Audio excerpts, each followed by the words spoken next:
information, that when the USDA wants some answers, when the US government is looking for direction, they will come to the place where he is the professor, leading the department, teaching the most advanced courses to the leading PhD candidates. He is a friend that I've grown to really appreciate and love over the years. He's pissed me off a few times because he's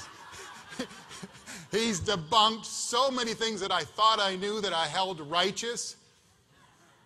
He has taught me, as I've known coming from clinical practice all my life to now reading the research, that what we know as physicians in the field is 20 years behind the times. And I am so pleased that you have the world-leading expert who can debate with Ornish or Atkins or Wolf or the leaders in the industry who have ideas, who have a following, that have some ideas correct, but for the first time ever, you have it 100% correct, good for life. You have a system that is proven, vetted, healthy, no downside.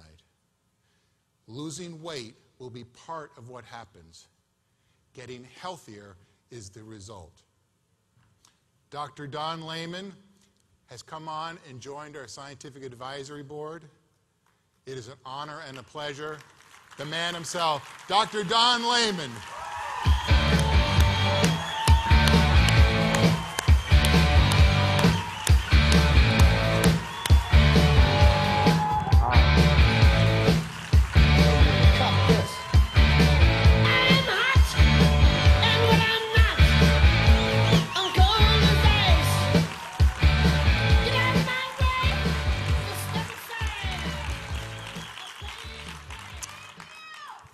Thank you.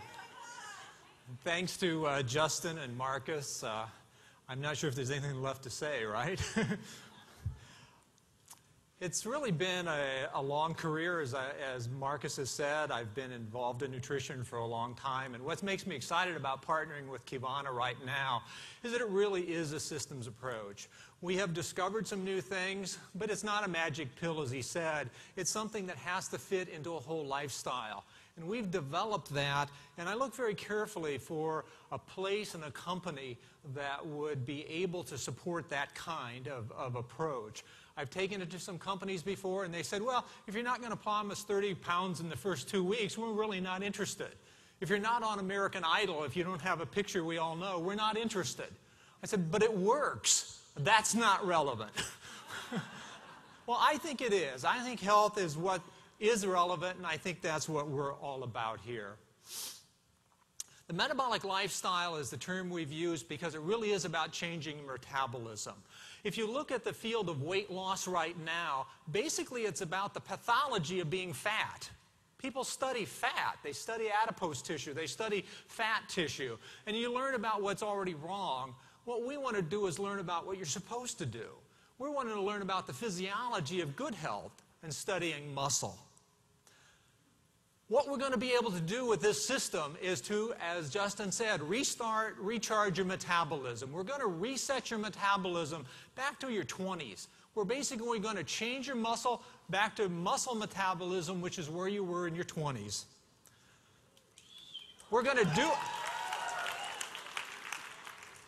to reignite the metabolic furnace in your muscle. Your muscle is what's supposed to burn calories in your body. It's not about restricting calories. It's not about all sorts of fancy things you do. It's about making your muscles do the work they're supposed to. And it's not just during exercise. It's all day long. It's while you're sleeping. And that's what we're going to reset. And once you do that, then you don't have to worry about fat. Fat is just simply going to go away. What happens on this diet is absolutely amazing.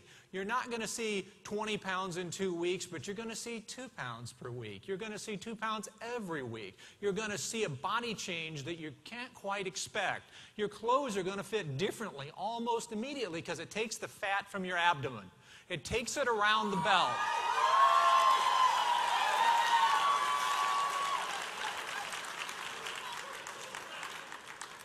It's an effect that we never expected. We expected the pattern, but we never expected the outcome. It's even better than one could expect.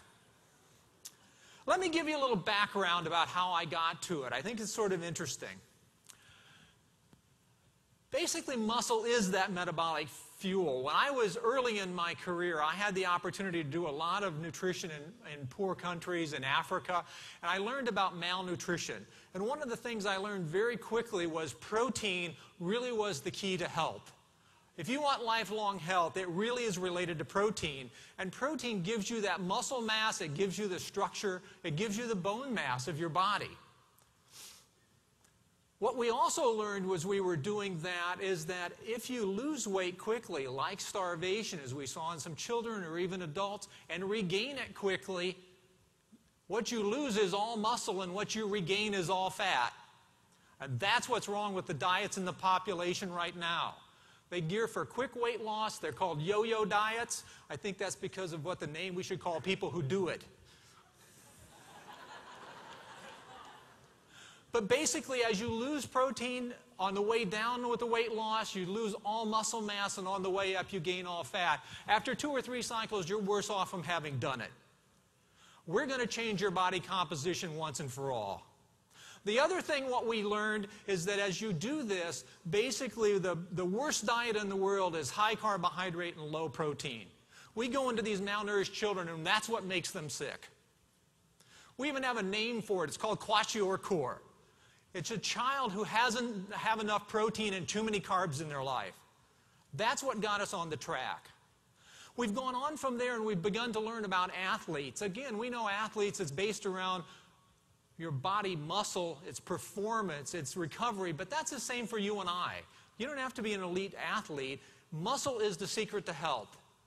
You hear about heart disease and you hear about cancer, but the majority of Americans live to past 60 years of age, and once you get to 60, you die from disability. You don't die from heart disease. A few people do. You don't die from cancer. A few people do. The majority of people die from falls.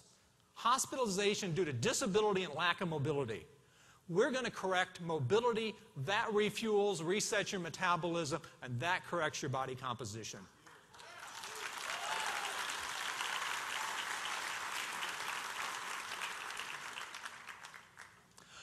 One of the things that's also in that list of myths is that adults don't really need protein. This is a concept that on the surface seems pretty logical, that, well, children need protein because they're growing. Obviously, they're making more protein, right? We learned that protein is good for building body proteins, strong bones, all that sort of stuff. It turns out that adults actually need more protein than children. A 60-year-old person at the same body weight needs more protein than a 16-year-old does. And the reason is our bodies become a little less efficient. Most of the protein you make in your body per day is repairing, remodeling, and rejuvenating your body. It has nothing to do with growth. And as we get older, we have to do that repair, remodeling, rejuvenating even more. That's the key to the protein story. Adults need the protein. And children are very efficient with it. Adults get a little less efficient, so the quality of the protein becomes very important. We have structured this diet around the kind of quality of protein you need. The timing of protein becomes very important to adults, not very important to children, but the timing becomes critical. The lifestyle is structured around timing. Let me tell you a little about how we discovered this. This is really the breakthrough, and this is really from my research lab. We'll refer to it as the story of leucine. How many of you ever heard of leucine? Oh, there are a few. That's good. That's probably because of something I already wrote. Leucine is one of the amino acids. There are 20 amino acids that are naturally occurring that we need in our bodies every day. 9 are called essential amino acids because we can't make them. Some we can make, some we have to eat.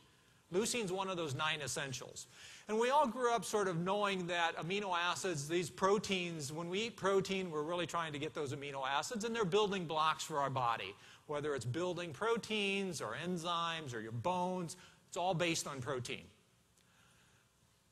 What we have discovered about 10 years ago is that one of these amino acids,